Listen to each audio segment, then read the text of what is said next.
if everything you've been told about success is a lie? What if grinding yourself to the bone isn't the way, but the trap? You don't have to choose between your goals and your peace. You don't have to burn out to break through. There's a better way, and it starts right here, right now. Let me show you how to achieve success without sacrifice. Step 1, redefine success. Success. For most people, that word instantly conjures up a specific image. Money in the bank, a big house, a fancy car, maybe a corner office or social media followers by the millions. That's what we've been trained to chase. But if we're being honest, how many people do you know who have made it by those standards, yet still feel empty, burnt out, disconnected, or constantly anxious about maintaining it? The truth is, the old definition of success is outdated, it's narrow, it's rigid, and it often leads people down a path of imbalance. It focuses purely on external validation, titles, trophies, numbers. It glorifies achievement but ignores alignment. It celebrates outcomes but rarely honors the process. That version of success demands that you cut pieces of yourself off in exchange for progress. And over time, it costs you the things that matter most: your health, your relationships, your peace of mind. But what if success wasn't about climbing the ladder, but building your own? What if it was about feeling fulfilled, not just accomplished? About waking up with energy and purpose instead of dread and pressure? When you redefine success, you stop measuring it by other people's standards. You start looking inward. You ask deeper questions. Am I living a life that excites me? Do I feel connected to what I'm doing? Are my goals actually mine, or just hand-me-down dreams I inherited from someone else? Redefining success means realizing that true wealth is not just financial. It's emotional, physical, spiritual. It's having a strong body, a peaceful mind, meaningful relationships, and work that fuels your soul instead of draining it. It's not about having it all, but about having what matters. It's when your inner world feels as rich as your outer one. It's not about more, it's about better alignment, better energy, better quality of life. It's shifting from a life of chasing to a life of creating. Step 2, the myth of burnout. We live in a culture that wears burnout like a badge of honor. The more exhausted you are, the more serious you must be about your goals. The more sleep you sacrifice, the more worthy you become of success. Hustle hard, grind harder, sleep when you're dead. These are the mantras that get echoed across social media, in the workplace, even in motivational speeches. But here's the problem. That mindset isn't heroic. It's destructive. Burnout is not the result of ambition. It's the result of misalignment. It's what happens when you push past your natural limits without pause, when you're constantly operating in survival mode, responding to life instead of creating it. You start every day already behind. You live in a cycle of stress and adrenaline, mistaking motion for progress. The body's signals, fatigue, brain fog, irritability, get ignored because slowing down feels like falling behind. Rest feels like weakness, but in reality, burnout is your system screaming for a reset. There's this dangerous belief that suffering equals success, that the more you sacrifice your time, your health, your personal life, the more dedicated you must be. But the truth is, burnout doesn't prove your commitment. It proves that the system you're following is broken. And when you stay in that state too long, it starts becoming self-sabotage. You lose your creativity. You lose your edge. You start resenting the very goals that once inspired you. People think burnout is the price of greatness, but the reality is that the greatest performers, athletes, artists, leaders, they don't thrive on burnout.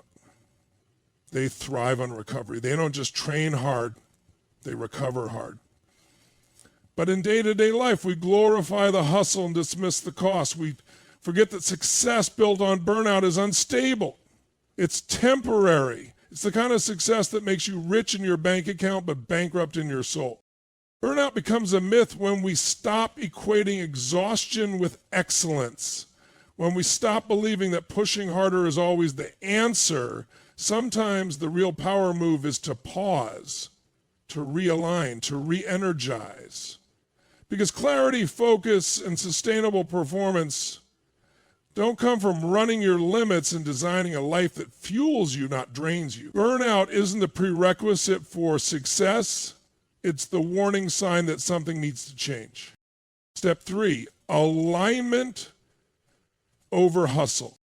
Hustle has become the anthem of modern ambition. Everywhere you turn, someone is shouting about grinding 24/7, waking up at 4 a.m., outworking the competition, sacrificing weekends, and never taking a day off. The idea is simple. If you just push harder, longer, and faster than everyone else, you'll win. But here's the truth most people won't tell you. Hustle on its own is not a strategy. It's effort without direction. And effort without direction leads to burnout, frustration, and often the wrong destination. The real key isn't how hard you work. It's how aligned you are while working. Because when your goals align with your core values, your natural strengths, and your deepest purpose, you unlock a different kind of power. You enter a state where things start to click. You stop forcing things. You stop dragging yourself through tasks that feel heavy and soul-sucking. You stop living in constant resistance. Instead, you start moving with clarity, focus, and flow. Alignment creates momentum that hustle alone can't sustain. When you're aligned, your work energizes you instead of depleting you. You don't need to white knuckle your way through every day because there's an inner drive that's pulling you forward. You still work hard, but it's inspired work, intentional work. You know why you're doing what you're doing, and that why gives you stamina that caffeine and pressure never could. Most people hustle because they're chasing outcomes, money, titles, recognition. But if those outcomes are disconnected from who you really are and what you truly want, the chase becomes exhausting. You may reach the goal, but you feel empty when you get there. That's the tragedy of blind hustle. It keeps you busy, but not necessarily fulfilled. You're checking off boxes, but you're not building a life that feels meaningful or true to you. Alignment, on the other hand, requires self-awareness. It means taking the time to understand what matters most to you, what lights you up, what drains you, what your unique gifts are, and how you want to contribute. It requires slowing down, not to lose momentum, but to find your center. And once you're centered, your actions become more precise, your decisions clearer, and your results more impactful. There's a big difference between being busy and being effective. Hustle fills your calendar, alignment fills your soul. Hustle is reactive, alignment is strategic. It doesn't mean you won't work hard. It means your hard work will finally mean something. You'll stop trying to force results and start attracting them, because when your life is in alignment, you become magnetic. People notice, opportunities find you. Progress accelerates, not because you're doing more, but because you're doing the right things with the right energy. Step 4, power of strategicno. We're taught from an early age to say yes, yes to opportunities, yes to responsibilities, yes to people's requests, yes to things that seem like they might lead somewhere. We equate yes with being ambitious, being helpful, being open-minded. But what we're not taught is that every yes is also a no to something else. And without realizing it, we begin to give away our time, energy, and focus to things that don't serve us simply because we don't know how or when to say no with intention. Saying no isn't about being negative, rude, or closed off. It's about being strategic. It's about protecting the limited resources you have, your attention, your energy, your time, and directing them toward what actually matters. Because the truth is, your growth doesn't come from how much you do. It comes from how selectively you choose what not to do. The people who achieve massive results, who live in peace while producing at a high level, are not the ones saying yes to everything. They're the ones mastering the power of a focused no. Strategic no's are boundaries, and boundaries aren't limitations. They're clarity. They define where your energy begins and where distraction ends. They help you filter opportunities, relationships, tasks, and commitments based on whether they align with your purpose, your values, and your long-term vision. Without that filter, you end up overcommitted, overstimulated, overwhelmed, not because you're doing important things, but because you're doing too many unimportant ones. One of the biggest shifts in mindset comes when you realize that every request for your time isn't just asking for a slot in your calendar. It's asking for a piece of your life. And when you say yes out of guilt, fear of missing out, or a desire to please, you slowly trade your peace for approval, your vision for validation. Strategic no's are the antidote to that pattern. They allow you to reclaim your schedule, your energy, and your sense of direction. It's easy to fall into the trap of thinking that more is better. More meetings, more collaborations, more obligations, but productivity isn't about volume, it's about impact. And impact comes from focus. Saying no to distractions, even if they're disguised as opportunities, is what clears the path for your most important work. It's what gives you the bandwidth to show up fully, to perform at a higher level, to stay aligned with your bigger mission. There's courage in every no. It requires you to trust that you're not missing out, that your value isn't tied to how available you are to everyone else, and that saying no doesn't make you difficult, it makes you intentional. You stop being a people pleaser and start becoming a purpose-driven leader. You stop reacting and start creating. You stop living your life on other people's terms and start living it on your own. Step 5, the energy equation. Energy is the currency of performance. It's the invisible force behind everything you do, how you think, how you move, how you lead, how you create. And yet, while most people obsess over managing their time, they completely overlook the importance of managing their energy. But the truth is, time without energy is useless. You can have an open calendar, a free afternoon, a full weekend, but if your energy is drained, you won't make meaningful progress. You'll just go through the motion. There's a formula most people never learn. High energy equals high capacity. When your energy is strong, physically, mentally, emotionally, you make better decisions, you're more present, you're more creative, you're more resilient. And when your energy is low, everything feels heavier, problems feel bigger, small tasks feel like mountains. Your vision becomes foggy and your motivation fades, not because you've lost your drive, but because your system is depleted. The energy equation starts with awareness. You have to know what charges you and what drains you. You have to audit your environment, your habits, your conversations, your thoughts. Are they fueling you or are they bleeding you dry? Because every single day you're in an exchange, people, tasks, and thoughts are either giving you energy or taking it away. The more intentional you are about managing those exchanges, the more power you reclaim. Physical energy is foundational. Sleep, nutrition, movement, they aren't optional if you want to perform at your peak. They're not soft habits, they're strategic investments. You can't build a life of high performance on a body that's running on fumes. Your mind follows your physiology, your focus, your emotional control. They all begin in the body. But energy isn't just physical. There's emotional energy, your ability to process stress, regulate your mood, and stay grounded under pressure. There's mental energy, your focus, your clarity, your ability to solve problems and think creatively. And there's spiritual energy, the sense of meaning behind what you do, the internal fire that drives you beyond external rewards. When all of these dimensions are aligned, you feel unstoppable. When even one is out of sync, you feel scattered, drained, or stuck. What most people do is treat energy reactively. They wait until they're exhausted to rest. They wait until they're overwhelmed to unplug. They wait until they crash to finally take care of themselves.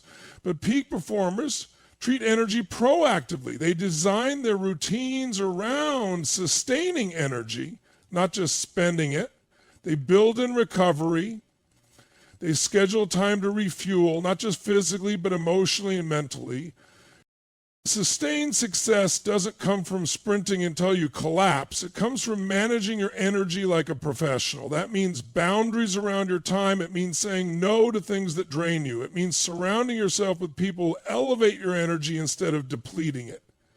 It means doing the deep work that energizes you instead of constantly reacting to shallow tasks. Step 6, to live by design, not default. Most people don't live, they exist. They wake up and fall into routines they never question, chase goals they never chose, follow rules they never agreed to, and make decisions based on habits, not intention. Life becomes a series of reactions to emails, to expectations, to deadlines, to the opinions of others. Days blur into weeks, weeks into years, and suddenly they look up, wondering how they got here, wondering why it feels like something is missing. That's what it looks like to live by default.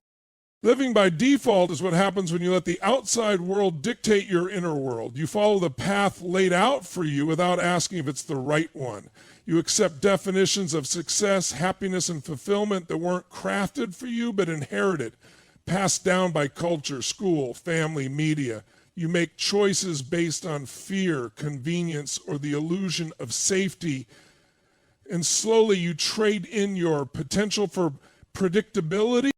But there's another way to live, one where you become the architect, not just the occupant of your life. Living by design means you create your life on purpose. You stop moving through the world on autopilot and start steering with intention. Every decision, every commitment, every action is filtered through the lens of your values, your vision, your truth. You become deliberate about where you invest your energy, who you surround yourself with, how you spend your time, and what you say yes or no to. Living by design doesn't mean you control everything. It means you consciously shape what you can and navigate the rest with awareness.